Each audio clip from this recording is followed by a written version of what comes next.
My name is Ivan. I'm 30 years old. I was born in Mexico, in Puebla, in 1992. When when I was a kid, I grew up in a farm, and we had this little chickens that I loved, and uh, my grandma told me this is food. Don't get attached, but I get attached anyway because kids do that. And I get attached to the turkeys, and I get attached to the pigs, and animals. I love animals. They're so cute. They're adorable. They are life. When I was 6 years old, I moved to the city. Um, and I miss the farm so much because there aren't that many animals out in the city. And my mom didn't like animals, so we didn't have any. But I found bugs and creatures and stuff, and they terrified me. And I learned to love them too. Uh, Eventually. Took me a while. Still working on it. uh, when I was 7 years old, I started getting molested. For 7 years of my life, I was sexually assaulted at school, at home, at church, at scouts, at places I was supposed to be safe. Places where every child should have been safe. But in Mexico, no one really is safe. So I grew up very quickly, and I learned to take care of myself. And I learned to survive. And I survived. I survived a lot of things that a child should never go through. A teenager, a kid, no one should go through that. I shouldn't have gone through that. When I was 16, I moved to America. I I found a new place to start over, to live my past in the past, to move forward, to grow. And I was a scared little child who didn't know any English, didn't know anybody, didn't have any family, any friends, anyone really. And I found so much love, so much freedom, so much happiness, so much joy. I found things I never thought I would because of my upbringing.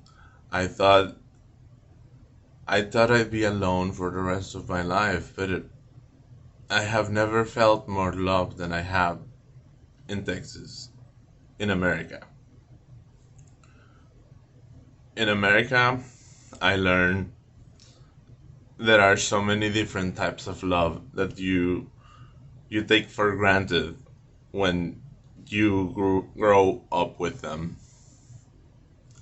Me being a foreigner and learning about Bucky's, about uh, Texas, about the blue bonnets, learning about the culture that America has, learning about the people who live here, the people who make this country great, because it's the little people. It's the people who matter.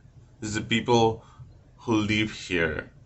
It's everyone in the alphabet mafia, everyone who is different, everyone who is themselves, everyone who is alive, everyone who is human.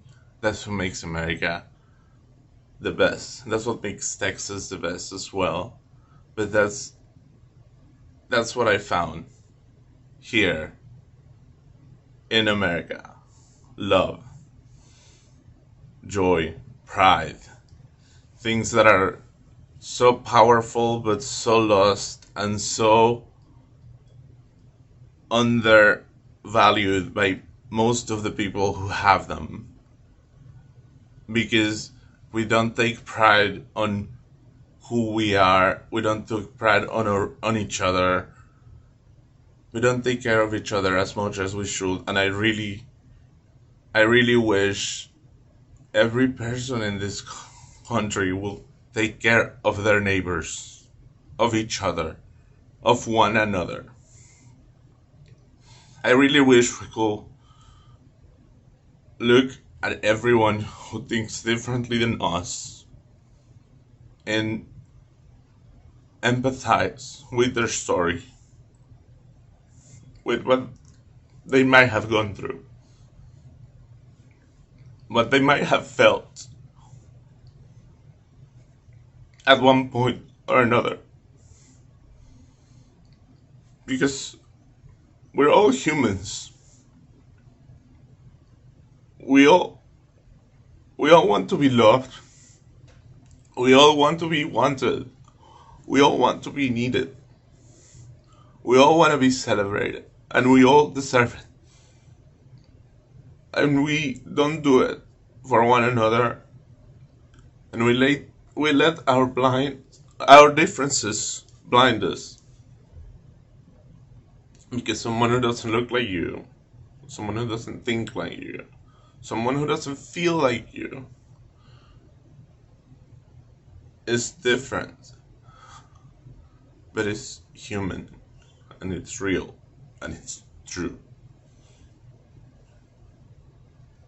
And you have to open your heart to those who are different, to those who are not related to you, not friendly to you, not not even happy with you. The people, even the people that hate you, deserve compassion and empathy and love. Everyone deserves kindness, compassion, love, and care. Everyone deserves to be wanted, to be needed, to be heard, to be acknowledged. Everyone deserves to share their pain. Everyone deserves to be heard at least once in their lifetime. To have someone understand their struggles.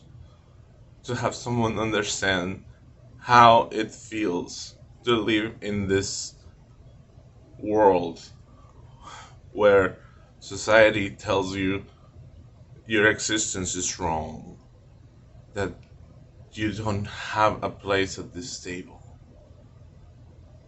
And instead of being angry and bitter and isolating, we have created a chosen family, Hate Thrive, a community where everyone has a place to sit. And I think everyone deserves to sit at the same table because we're all in the same planet. We're all humans, even those who don't think like us. El respeto al derecho ajeno es la paz. It's something I was told when I was a kid. That as long as you respect your neighbor's rights, your neighbor's choices, your neighbor's passions, you should be free to do as you will, and you'll have peace.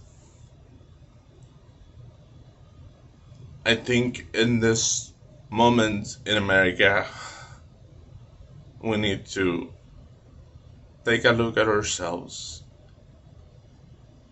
to what we're doing, to what's going on, to what we're not doing, to what we're not acting on.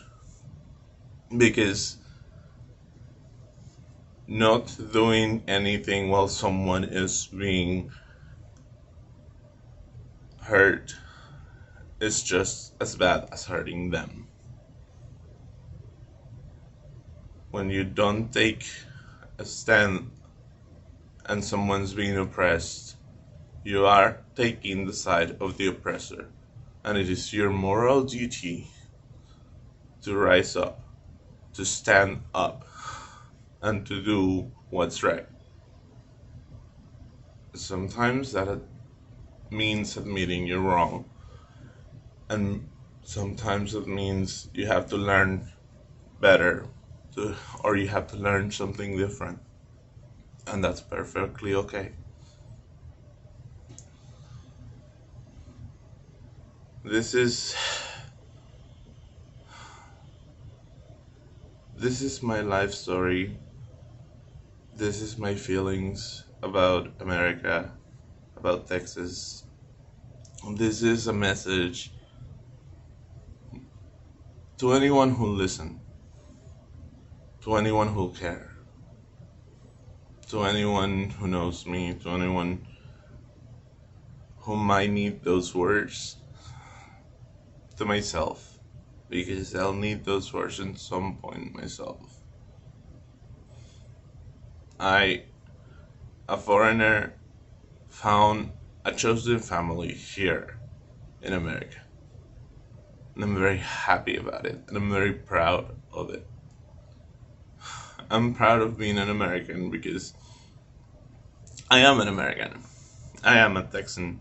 I'm a Texican American, and darn proud of it. I love Selena. I love Whataburger. I love Bucky's. I love everything that means to be Texan and everything that means to be American. And I'm happy to be part of this country, and I'm proud to be part of this country. And I love my family and my chosen family.